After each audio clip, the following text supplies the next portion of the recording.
আবহাওয়া অফিসে আছেন আমাদের সহকর্মী ওয়ালিউল সাকিব। এই মুহূর্তে ঘূর্ণিঝড় রিমালের সর্বশেষ তথ্য জানতে সরাসরি চলে যাচ্ছি তার কাছে। ওয়ালিউল সাকিব, আমরা যেমনটি জানি যে আবহাওয়া অফিস বলেছে যে 10টা নাগাদ কিন্তু ঘূর্ণিঝড় রিমাল কিছুটা দুর্বল হতে পারে। এই মুহূর্তে আপনি তো আছেন আবহাওয়া অফিসে, এই বিষয়ে কোনো কিছু জানতে পেরেছেন কিনা? সাজিয়া, আপনি যেমনটি বলছিলেন যে আবহাওয়া অফিসে কিন্তু এই মুহূর্তে নতুন করে কোনো আপডেট নেই। তারা ভোরবেলা যে আপডেট দিয়েছিল সেটি কিন্তু আমাদেরকে এখনো তারা জানিয়েছে যে এই মুহূর্তে ঠিক যে ঘূর্ণিঝড়ের যে কেন্দ্র রয়েছে সেটি কিন্তু উপকূল অনেকটাই পেরিয়ে গেছে। যদিও ঘূর্ণিঝড়ের যে প্রভাব সেটি কিন্তু উপকূলে এখনো রয়েছে, তবে মোটামুটি দক্ষিণ পশ্চিম দিক দিয়ে কিন্তু ঘূর্ণিঝড়টি এগিয়ে যাচ্ছে, উত্তর পশ্চিম দিকে অগ্রসর হচ্ছে।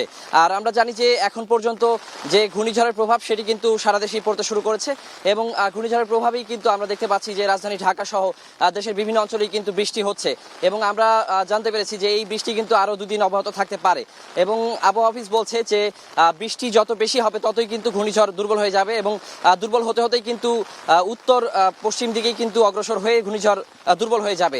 তো এই মুহূর্তে আসলে যে উপকূলে যে ঘূর্ণিঝড়ের প্রভাব সেটি এখনো কিছুটা রয়েছে, তবে আমরা জানি যে রাতের বেলা বিশেষ করে রাত 10টার পরে কিংবা মধ্যরাতের দিকে কিন্তু ঘূর্ণিঝড় প্রবল আঘাত হানে এবং এতে কিন্তু উপকূলীয় অঞ্চলগুলোতে আমরা জানি যে বেশ ক্ষতিগ্রস্ত হয়েছে। বিশেষ করে ঘরবাড়ি গাছপালা সব কিন্তু লণ্ডভণ্ড হয়ে গেছে এবং যে নিম্ন অঞ্চলগুলো রয়েছে উপকূলীয় এলাকায় সেসব অঞ্চল কিন্তু জলোচ্ছ্বাসের প্রভাবে প্লাবিত হয়েছে এবং আমরা জানি যে আসলে সেখানে যদিও বেশিরভাগ মানুষই কিন্তু তাদের নিরাপদ আশ্রয়ে গিয়েছিলেন, সে কারণে এখন পর্যন্ত আসলে তেমন ক্ষয়ক্ষতির মানুষের প্রাণহানির খবরও আমরা তেমন কিছু পাইনি।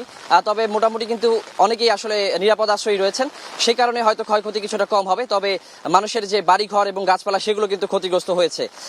সব মিলিয়ে আসলে বলা যায় যে ঘূর্ণিঝড় এখন কিন্তু যে ঘূর্ণিঝড়ের কেন্দ্র সেটি কিন্তু এখন আর উপকূলীয় অঞ্চলে নেই এবং যে ঘূর্ণিঝড়ের কেন্দ্রের 64 কিলোমিটার পর্যন্ত বাতাসের গতিবেগ কিন্তু একটানা সর্বোচ্চ 90 কিলোমিটার থেকে ঝড়ো ও দমকা বাতাসের গতিতে 120 কিলোমিটার পর্যন্ত ঘূর্ণিঝড়ের যে শক্তি সেটি কিন্তু ছিল এবং সেই আঘাতই কিন্তু উপকূলীয় এলাকাগুলোতে পড়েছে। তো সাজিয়া, এখন পর্যন্ত আমার কাছে এই ছিল সর্বশেষ। পরবর্তীতে যখন আবহাওয়া অফিস থেকে আমাদেরকে আরো বিস্তারিত জানানো হবে সেক্ষেত্রে আমি আরো নতুন তথ্য নিয়ে হাজির হতে পারবো। সাজিয়া।